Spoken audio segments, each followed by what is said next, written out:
ലക്ഷ്യബോധമില്ലാത്ത സകല പുരുഷന്മാരോടും ഉമ്മമാരോടും ഞാൻ പറയുന്നു, സകല ഉമ്മമാരും പെൺകുട്ടികൾക്ക് സപ്പോർട്ടാണ് ഈ വിഷയത്തിൽ. അന്യ ആൺകുട്ടികളുമായിട്ട് പ്രണയം നിലനിർത്താൻ വേണ്ടി കോണി വെച്ചു കൊടുക്കുന്ന ഉമ്മമാരുടെ ജീവിതം വർദ്ധിച്ച സമയമാണ്. അതുകൊണ്ട് ഉമ്മമാരെ, വ്യഭിചാരം വളരെ നിന്ദ്യമാണ് കേട്ടോ, വളരെ മലീമസമാണ് കേട്ടോ.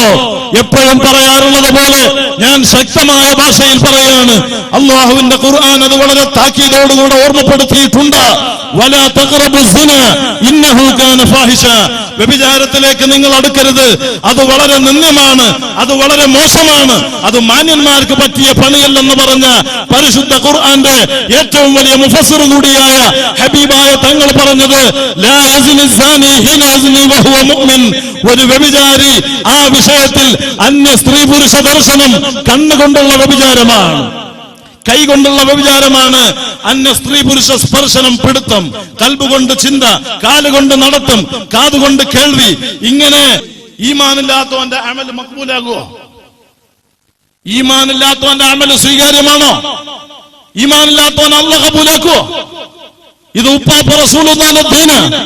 ഇത് നീ പ്രണയം നടിച്ചിട്ട് ഈ ദീനിനെ നീ കളങ്കപ്പെടുത്തിയാൽ നിന്നെ പിടിക്കുന്നൊരു സമയമുണ്ട്. ദുനിയാവിൽ നിന്നെ പാഠം പഠിപ്പിച്ചിട്ട് ഖബർക്ക് അങ്ങോട്ട് കൊണ്ടുപോകും. വളരെ സൂക്ഷിച്ചോ. ഇന്ന് പ്രമാണിമാര് ദീനീ വിഷയത്തിൽ നേതൃത്വം നൽകുന്ന ആളുകൾ വരെ ഒരു പെണ്ണിനെ സ്വന്തം മകൾ ഉണ്ടായിട്ട് ആ മകൾക്ക് വേണ്ടി ഒരു ചെറുക്കനെ നോക്കി വെച്ചാൽ നിക്കാഹ് നടക്കുന്നത് വർഷങ്ങൾ കഴിഞ്ഞിട്ടാകും, മാസങ്ങൾ കഴിഞ്ഞിട്ടാകും, ദിവസങ്ങൾ കഴിഞ്ഞിട്ടാകും. ഹലാലാകുന്നത് ഈ ഹലാലിന്റെ ബന്ധം വരുന്നതിന്റെ മുമ്പ് തന്നെ ഇവന്റെ മൊബൈൽ സ്വീകരിക്കാനും അവനുമായി സർക്കിറ്റ് അടിക്കാനും അനുവാദം കൊടുക്കുന്ന ഇസ്ലാമിന്റെ പേരിൽ പ്രവർത്തിക്കുന്ന എത്ര പ്രമാണിമാരുണ്ട്. അള്ളാഹു നിന്നെ വെറുതെ വിടൂല. ഇന്ന് മൊബൈല് കൊടുത്തിട്ടാ ഇന്നത്തെ ചടങ്ങ് നടക്കൽ. മൈലാഞ്ചി കല്യാണം എന്ന പേരിൽ, കല്യാണത്തിന്റെ പേരിൽ എന്തൊക്കെ പേക്കൂത്തുകളാണ് സമൂഹത്തിൽ നടന്നുകൊണ്ടിരിക്കുന്നത്. ഇപ്പൊ കാസർഗോഡുള്ള ഒരു പ്രത്യേക കല്യാണാണത്രേ മഞ്ഞ കല്യാണം. എവിടെ നിന്ന് കിട്ടിയതാണോ നിനക്കിത്? അള്ളാന്റെ ദീനിനെ നീ കളങ്കപ്പെടുത്തിയാൽ എത്രയോ വലിയ വലിയ മാരകമായ രോഗങ്ങളെ കൊണ്ട് ക്യാൻസർ പിടിപെട്ട ഒരു ചെറുപ്പക്കാരൻ സ്വകാര്യ വയത്തിൽ ക്യാൻസർ പിടിപെട്ട് എന്റെ മുമ്പിൽ വന്നു. കണ്ണിൽ നിന്ന് കണ്ണുനീരൊഴുകിയിട്ട് വറക്കുന്ന ചുണ്ടുകളോട്, വിതുമ്പുന്ന ഹൃദയത്തോട് ആ ചെറുപ്പക്കാരൻ എന്നോട് പറഞ്ഞു, വർഷങ്ങളായി എനിക്ക് രോഗം പിടിപെട്ടിട്ട് എന്റെ കുടുംബം മുഴുവനും എനിക്ക് വേണ്ടി ഉറക്കൊഴിഞ്ഞു മടുത്തു. എന്റെ ഉമ്മ നന്നായിട്ട് പരിചരിക്കലുണ്ട്, പക്ഷേ അവരുടെ വേദന ഞാൻ കണ്ടറിയാണ്. അവരുടെ വേദനയും വിഷമവും എനിക്ക് സഹിക്കാൻ കഴിയുന്നില്ല. എന്റെ ശരീരത്തിന്റെ വേദന അതിലും കഠിനമാണ്.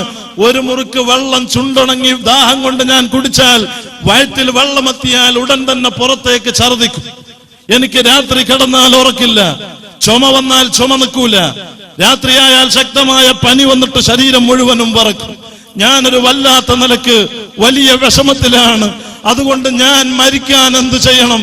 എനിക്ക് ഈമാനോടെ മരിക്കാൻ ദ്വാരക്കണമെന്ന് കരഞ്ഞു പറഞ്ഞ ചെറുപ്പക്കാരന്റെ അവസ്ഥ സാധുവായി എനിക്കറിയാൻ പറ്റുമെങ്കിൽ ഇതുപോലെ ആയിരങ്ങളുടെ വേദനിക്കുന്ന വിഷയങ്ങൾ ഉൾക്കൊണ്ടുകൊണ്ട് ഞാൻ പറയാണ്, ഓ മുസ്ലിം ചെറുപ്പക്കാരെ, ചെറുപ്പക്കാരികളെ, നിങ്ങൾക്ക് അള്ളാഹു ശരീരത്തിന് കുറച്ച് ആഫിയത്ത് തന്നപ്പോ, സമ്പത്തിന് കുറച്ച് ബറക്കത്ത് തന്നപ്പോ നീ അള്ളാഹനെ മറന്നിട്ട്, ഹബീബായ തങ്ങളെ മറന്നിട്ട് ഈ ദീനിനെ കളങ്കപ്പെടുത്താൻ നോക്കുകയാണോ?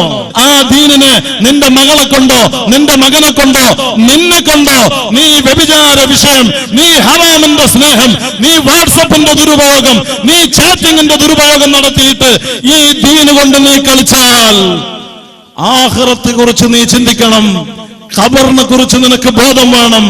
അല്ലാഹ് സഹായത്തിന് ചുമതലപ്പെടുത്തിയ നേതാവ് റഹ്മത്തുൽ ലിൽ ആലമീൻ സയ്യിദുനാ മുഹമ്മദുർ റസൂലുള്ളാഹി, ആ നേതാവുമായിട്ട് ബന്ധം സ്ഥാപിക്കാൻ, സ്നേഹം നിലനിർത്താൻ, ആ നേതാവിനെ കൊണ്ട് ദുനിയാവും ആഖിറവും രക്ഷപ്പെടാൻ ഈ പരിശുദ്ധമായ സ്വലാത്ത് മജ്ലിസിൽ എത്തിപ്പെട്ട സകല മുസ്ലിം സഹോദര സഹോദരിമാരോട് ഞാൻ പറയുന്നു, നിങ്ങൾ ഹറാമിന്റെ ബന്ധം സ്റ്റോപ്പ് ചെയ്യണം.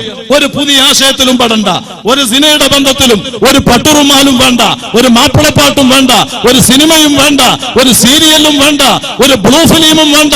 ഒരു ഹറാമിന്റെ ചലനങ്ങളും ഒരു ഹറാമിന്റെ ചിന്തയും ഒരു ഹറാമിന്റെ ജീവിത രീതിയും നമ്മുടെ ജീവിതത്തിൽ ഇനി ഉണ്ടാകൂല എന്ന് ഖൽബിൽ അസ്മ ചെയ്യാനുള്ള വേദിയാണ് ബായാറ് സ്വലാത്ത്. ഇവിടെ കുറെ പാട്ടുപാടി രസിപ്പിക്കാനല്ല, ഈ മുസ്ലിം ഉമ്മത്തിനെ നന്നാക്കാനുള്ള മജ്ലിസാണ്. അല്ലാഹു കബൂലാക്കി തരട്ടെ.